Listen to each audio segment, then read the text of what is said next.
अरविंद केजरीवाल इस वक्त press conference में बोलने लगे, सुनते हैं क्या कह रहे हैं। एक अनिल झा जी माने जाते हैं दिल्ली के अंदर, जिन्होंने पूर्वांचल समाज के लिए बहुत काम किया। चाहे वो सत्ता में रहे, चाहे वो सत्ता के बाहर रहे, उन्होंने हर वक्त पूर्वांचल समाज के लिए काम किया। उत्तर प्रदेश और बिहार में जब हमारे साथियों को, भाइयों बहनों को अच्छी शिक्षा नहीं मिलती, रोज़गार नहीं मिलता, तो वो शिक्षा और रोज़गार की तलाश में दिल्ली की तरफ मुंह करते हैं, दिल्ली आते हैं। और दिल्ली जब वो आते हैं, अपने गरीबी की वजह से वो मौजूदा कॉलोनियों के अंदर घर नहीं ले पाते, जिसकी वजह से डीडीए फेल हो गया गरीब लोगों के लिए घर बनाने में, जिसकी वजह से दिल्ली के अंदर ढेरों कच्ची कॉलोनियाँ बस गई। उन कच्ची कॉलोनियों के अंदर सबसे ज़्यादा पूर्वांचल समाज के लोग रहते हैं। पूर्वांचल समाज के लोगों के साथ आज दोनों पार्टियों ने केवल राजनीति करने के सिवा कोई काम नहीं किया, केवल और केवल राजनीति किया।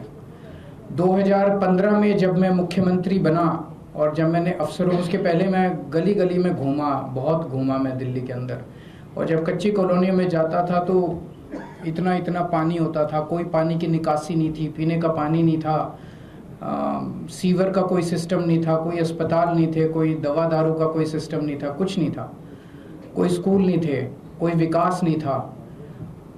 जब मैं मुख्यमंत्री बना, मैंने अफसरों की मीटिंग बुलाई तो अफसरों ने कहा जी यहाँ विकास हो नहीं सकता, केंद्र सरकार के निर्देश हैं, कोर्ट के आदेश हैं, केंद्र सरकार के निर्देश हैं, कोर्ट के आदेश हैं, कच्ची कॉलोनियों में विकास हो नहीं सकता।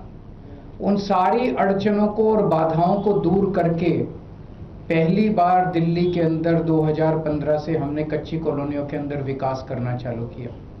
हमने सड़कें बनानी चालू की, हमने सीवर डालने चालू किए, हमने पानी की निकासी का काम शुरू किया, हमने स्ट्रीट लाइट्स डलनी चालू की, हमने मोहल्ला क्लिनिक बनाने चालू किए, हमने स्कूल बनाने चालू किए, हमने पानी की पाइपलाइन डालने चालू की। ये 6-7 चीज़ें हमने करनी चालू की।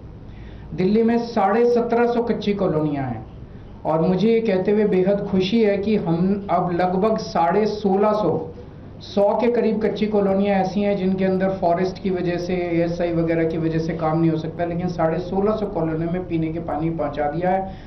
10,000 किलोमीटर की सड़कें और गलियां मैंने बनवाई हैं पिछले 10 साल के अंदर कच्ची कॉलोनियों के अंदर।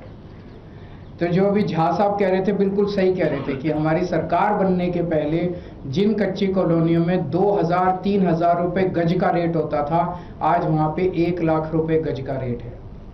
जब मैं वहां जाता था 2013 में कैंपेनिंग करने के लिए, लोग कहते जी रिश्ते नहीं आते हमारे, कोई लड़की देखने आता है तो उसको कीचड़ के अंदर से हमारे घर के अंदर घुसना पड़ता है, ये माहौल देख के हमारे बच्चों की शादी नहीं होती। अब लोगों के अच्छे रिश्ते आने चालू हो गए। सबसे ज़्यादा बड़ी बात यह है कि सम्मान की जिंदगी दी है हमने पूर्वांचल समाज को दिल्ली के अंदर। उस समाज से उनके सबसे बड़े नेता आज दिल्ली के हमें ज्वाइन कर रहे हैं, इस बात की मुझे बेहद खुशी है। भारतीय जनता पार्टी ने केवल धोखा दिया है। पिछले चुनाव में पूर्वांचल समाज का वोट लेने के लिए मुझे याद है दिसंबर 2020 में चुनाव हुए थे, 2019 फर्स्ट वीक ऑफ दिसंबर में अमित शाह जी और हरदीप पुरी जी UD मिनिस्टर थे, वो आए थे। उन्होंने ऐलान किया था कि हम आपकी रजिस्ट्री खोल रहे हैं। वो धोखा थी। उनके ऐलान के बाद 5 साल हो गए, 5 साल में एक भी रजिस्ट्री हुई है कच्ची कॉलोनी की? एक भी कोई रजिस्ट्री नहीं हुई।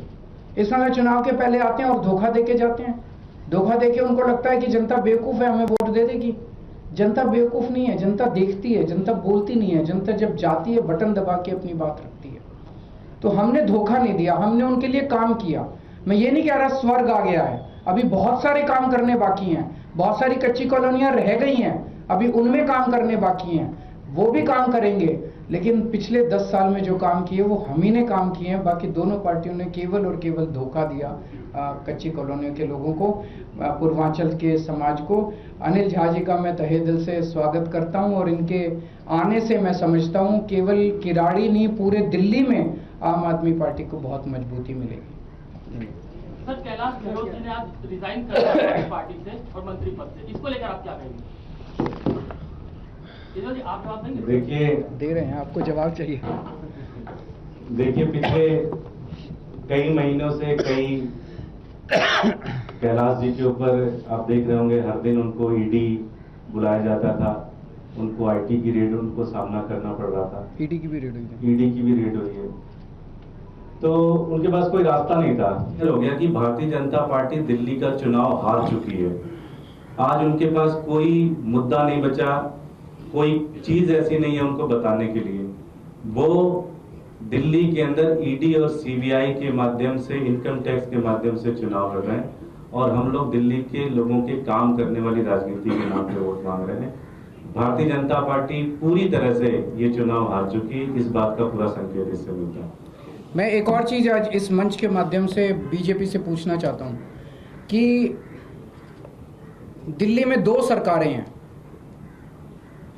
एक दिल्ली की राज्य सरकार है और एक दिल्ली में केंद्र सरकार है। दोनों सरकारों के पास दिल्ली के संबंध में पावर भी हैं और रिसोर्सेज भी हैं। केंद्र सरकार के पास तो अथाह पैसा है, कोई कमी नहीं है। दिल्ली सरकार तो छोटी सी सरकार है, आधी सरकार है, चौथाई सरकार है। दिल्ली सरकार ने पूर्वांचल समाज के लिए इतना काम किया 10 साल के अंदर। मैं चैलेंज करता हूं बीजेपी को, अमित शाह जी को, वो एक काम बता दें, वो ये बताएं आज खड़े होके कि पूर्वांचल समाज दिल्ली का आपको वोट क्यों दे। एक कारण बता दें। आपके पास तो इतना पैसा था, आप बना देते सारी गलियां। आपने कहा था रजिस्ट्री कराएंगे, क्या रजिस्ट्री कराई आपने? झूठ बोला आपने।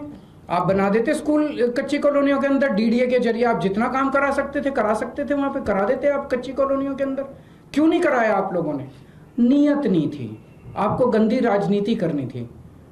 काम केवल हम लोगों ने कराया। आप जाके अब माइक लगा के उनसे पूछेगा कि केजरीवाल जी पूछ रहे हैं पूर्वांचल समाज दिल्ली का आपको वोट क्यों दे। एक काम बता दो, एक काम। मैंने इतने काम गिना दिए। 6800 किलोमीटर की मैंने सीवर पाइपलाइन डलवाई है, 10,000 किलोमीटर की मैंने सड़कें बनवाई है, 6800 किलोमीटर की मैंने नालियां बनवाई है, पता नहीं कितने काम करवाए हैं, कितने मोहल्ला क्लिनिक, कितने स्कूल बनवाए हैं हम लोगों ने। वो एक काम बता दे जो उन्होंने पूर्वांचल समाज के लिए दिल्ली के अंदर किया। Thank you. तो बीजेपी कांग्रेस ने जनता को धोखा दिया है, ये कहा है अरविंद केजरीवाल ने। और आज के इस प्रेस कॉन्फ्रेंस में पत्रकारों के लिए जो सबसे बड़ा मुद्दा था कैलाश गहलोत का पार्टी से इस्तीफा, मंत्री पद से इस्तीफा, आम आदमी पार्टी से इस्तीफा, उस पर आम आदमी पार्टी का यही रिएक्शन सामने आया है, यही प्रतिक्रिया सामने आई है कि जो केंद्रीय जांच एजेंसियां हैं उनका एक तरह से दुरुपयोग किया जा रहा है और इन जांच एजेंसियों का बड़ा दबाव था कैलाश गहलोत के ऊपर। इस वजह से उन्होंने परेशान होकर इस्तीफा दिया है। ये आम आदमी पार्टी की तरफ से आधिकारिक प्रतिक्रिया दी गई है। बीजेपी की साजिश इसे आम आदमी पार्टी करार दे रही है।